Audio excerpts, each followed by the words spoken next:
So, day 288 of running my e-commerce dropshipping business.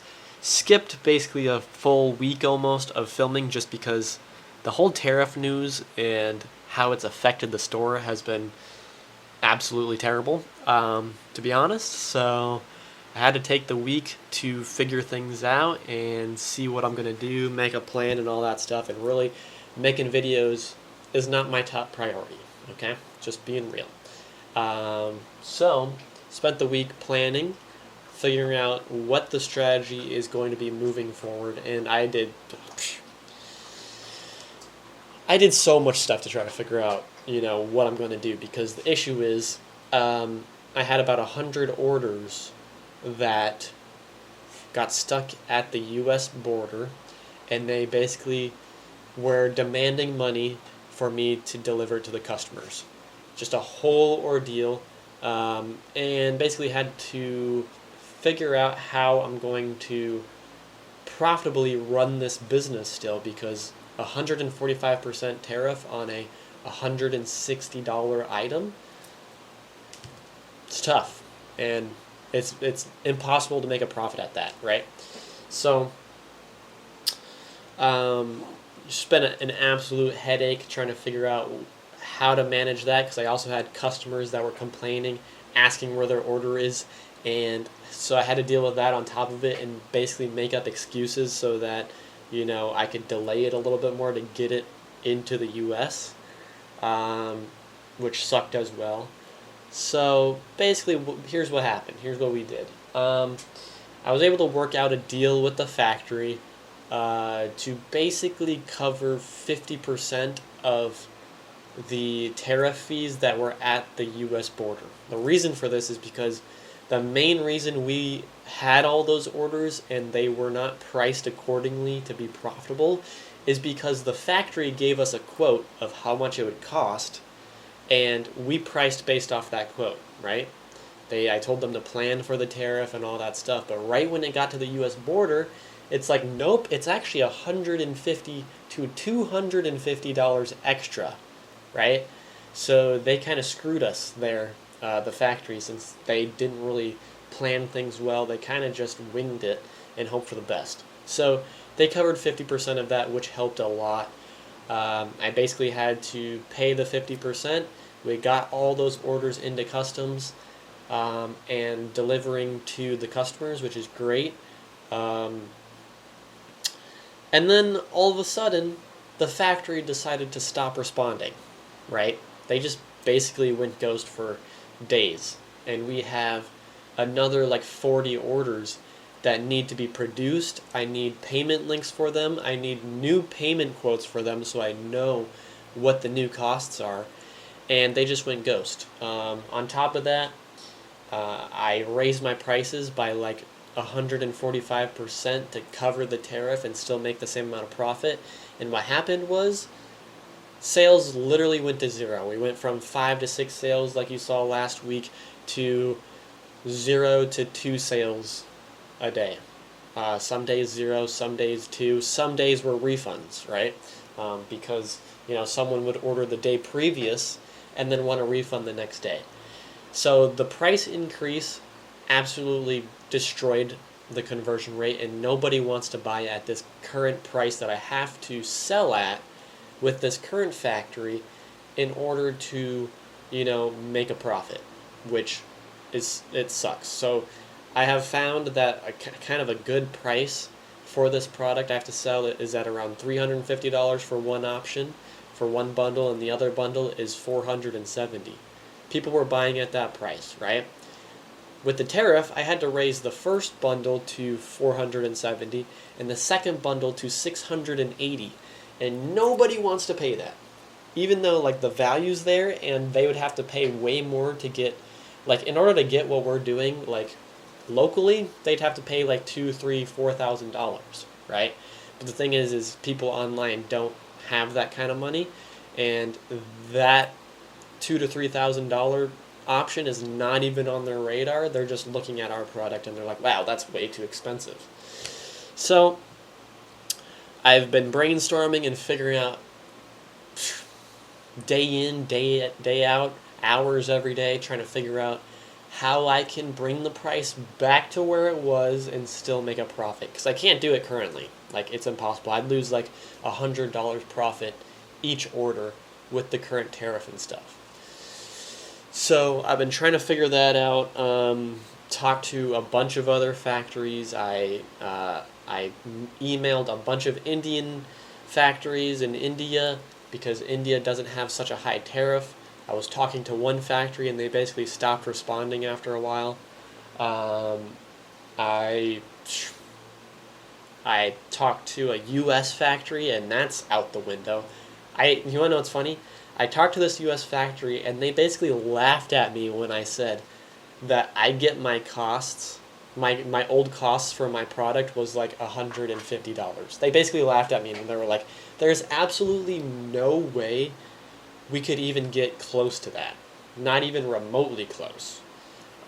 So U.S. manufacturing is off the table, which makes no sense because the whole thing here with Trump trying to do this tariff thing is to get people to manufacture in the U.S., but the problem is it's too expensive, right?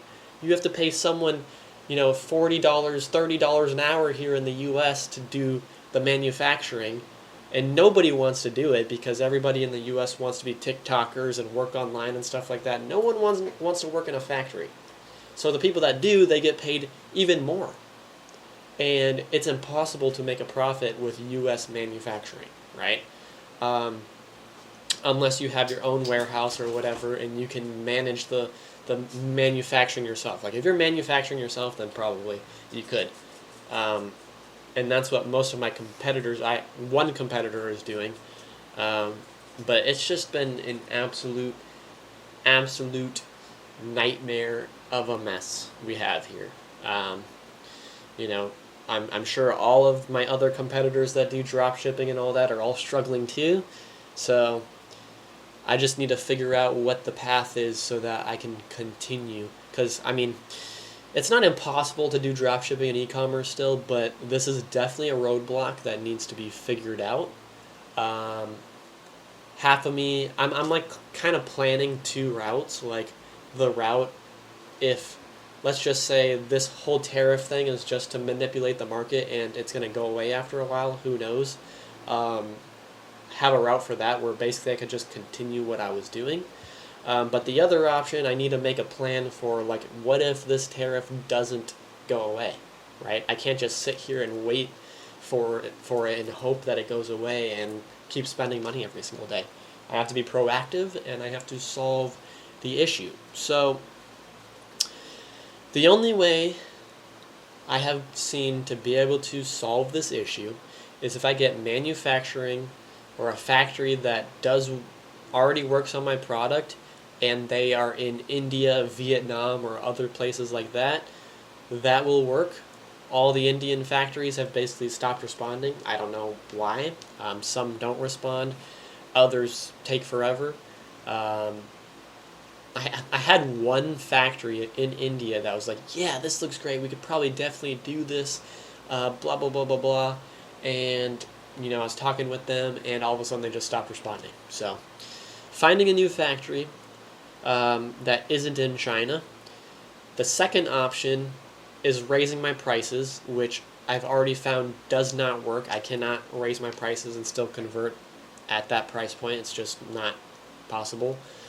I've even tried changing my marketing tactics, changing how my sales team tries to close the deals and tries to, make the price seem better. I've tried all kinds of stuff. People don't want to pay this price that I have to pay, or I have to sell it at. And then the other option is going back to my old factory. If you guys watch my other videos, you probably haven't. You guys are probably all new here. I had a first factory that did kind of semi-custom work. It wasn't the best quality, and there were issues there, but it worked. And then I moved to a new factory that does full custom stuff and basically allowed us to widen our range in our customer base, but that comes with higher costs, right? And a lot more friction after the purchase for people, talking to them one-on-one to try to discuss the customization aspects and all that stuff. What I'm finding is people do not care for it. They do not want to work with us one-on-one. They just want to purchase and receive the product. So in my mind, that tells me, even though in my mind this second factory is better, because the product becomes better when we do this route, people don't care. So what's the point in the first place of having all these extra systems and paying extra for the product when people just don't care to go through it anyways, right? So the option I have is going back to the old factory, right? I did probably most of the months, I only worked with this new factory this last month and the previous month, half the previous month. All the other months I was working with the old factory. Black Friday, Cyber Monday, New Year, Christmas, all that stuff. I was working with the old factory, so it does work. And if I go with that old factory, my costs are lower with them. I can basically get my product for, I believe it's $50 for the product and like $120 for the shipping and tariff, right? So whatever that math is, I can't do math right now. With the current factory, it's about $150 for the product itself and about $200 for the shipping and the tariff. So you can clearly see the difference there. So I can go with the old factory. The problem is I'm going to have to really work with this factory like I was before and create different SKUs to provide the custom aspect. So basically bootstrapping the custom aspect as best as we can without going fully custom work, right? So I'll have to work with them, and what I can probably do is send them samples from my current factory, and they just basically replicate it and create packages that can be like put together and shipped out to customers based on their order instead of making the product custom when they order, if that makes sense. I know it's probably super confusing without knowing what my product is, but yeah, that's the deal. So probably going to go back to the old factory. At the same time, while we're doing that, because I'll be able to lower the prices back down and be able to profit again. At the same time, I'm going to be looking at preparing a factory that is outside of China, just in case, because you have no idea what's going to happen with this trade war, tariff war going on. They could keep going back and forth, and eventually we could have a 400% tariff, or maybe Trump could out of nowhere be like, okay, China can no longer send goods into the U.S. until they do blank, right? So basically locking the borders and not allowing Chinese goods come in. You have no idea what's going to happen at this point. So I have to prepare for the worst. And that's what I'm doing. So that's the plan. Other than, the obvious bad things about this, it's also some good things, and that is the fact that this makes e-commerce and drop shipping a lot less competitive now. Because I can almost guarantee all the Amazon FBA businesses, unless they already have stock, they probably stocked up, but if they don't have stock and they're starting an Amazon FBA business, they're going to struggle with the tariff, right? Then you have drop shipping stores, right? They're no longer going to be able to drop ship junk trash products with this tariff cost. The only way they'd be able to do that is if they're bulk ordering, and their profit margins are still going to be super thin. So now, the only people that are really going to be able to make drop shipping work are ones that understand the manufacturing side and how to actually find factories and supply goods and stuff like that, and how that works. Like, the days of going on AliExpress and just buying a product on there are going to be pretty much gone unless this tariff disappears. So a lot of dropshipping stores are going to fall off now. They're falling off every single day unless they're able to raise prices and make it work. But either these stores all fall off, or everything becomes more expensive and people get used to paying more money, which I doubt is going to happen because the US is already in a terrible position right now where people are not making enough money as it is. So if you think about it, not making enough money as it is and then having to pay more on top of it doesn't go well together. So that's a good thing in terms of competition and an easy business model, which was dropshipping, becoming a lot harder now.